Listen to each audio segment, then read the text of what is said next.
So as you can see, we've already pre-dried our bob, and now we're ready to get into our round brushing. We've chosen the round brush because it's going to give us the optimal tension to really polish that hair, give us a little bit more control, deal with any growth patterns that may be going on, which we've addressed for the most part in the pre-dry.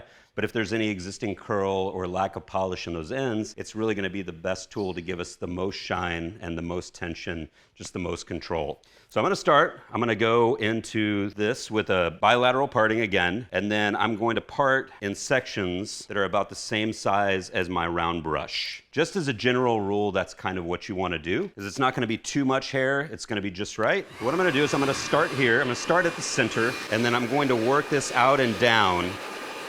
And I want to make sure that I'm really focusing down the hair strands with my airflow. I'm also using a compressor attachment, so that way I can get my airflow nice and controlled in a nice flat plane instead of blowing out every which direction. And then I'm really working and spinning my round brush and letting the ends come off to where they just have the slightest bevel to them. Really work on spinning those ends so that way you can really get that polish. Again, we're going to take these down. We're going to go in sections that are about the same size as my round brush.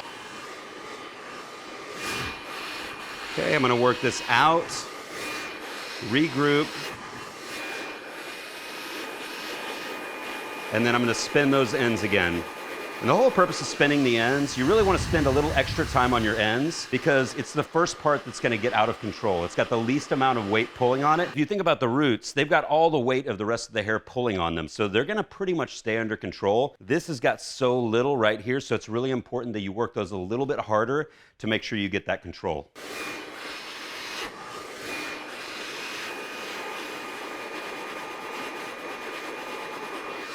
Okay, so now I'm joining in my side sections. So when I lay my round brush in, I don't just want to lay the hair on top of it. I want to actually go in and then give my brush a quick little turn to really sink the teeth in. That's going to give you the optimal tension. That's going to give you a lot more control in your blowout. Also, if you notice, whenever I'm working down the hair strands and the mid-lengths and ends, the blow dryer nozzle and the round brush are almost connected. I'm still blowing down the hair strands in the same direction as that hair grows to close that cuticle down nice and tight and enhance shine.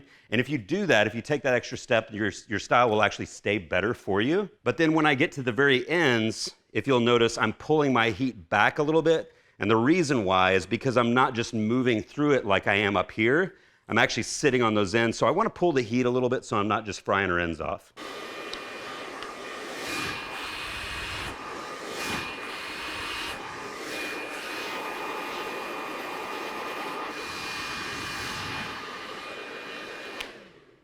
Notice that in each section, I'm completing each section in anywhere from 3 to 5 passes. So again, going back to what we talked about with pre-drying, if you're making any more than that, then you haven't pre-dried enough. You can see that this is starting to take kind of a horseshoe pattern right there. Now, if I wanted to see a bunch of volume, this is where I would continue mimicking exactly what I did in my pre-dry, which I didn't do in my pre-dry, but let's say I did and I wanted max volume. I would work this forward first and then down some more to where, and then I want to finish at 0. So right where I want that hair to lay, that's where I want to finish. But since I'm not going for a whole lot of volume, I'm going to be working this down. So I'll be working it down, down, farther down, and then laying it again at 0, right where you want to see it finished.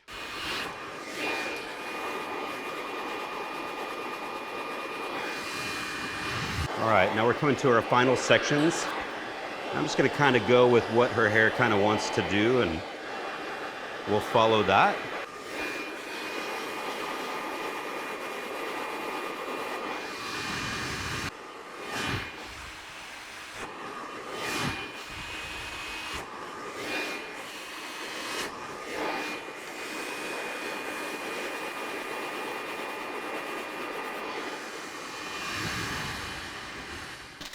All right, so we have just round brushed a bob. We are always here for you at Foundry University, so if you do have any questions, please drop them in the comments and we will get back to you. Like and subscribe, we got more Foundry University coming your way.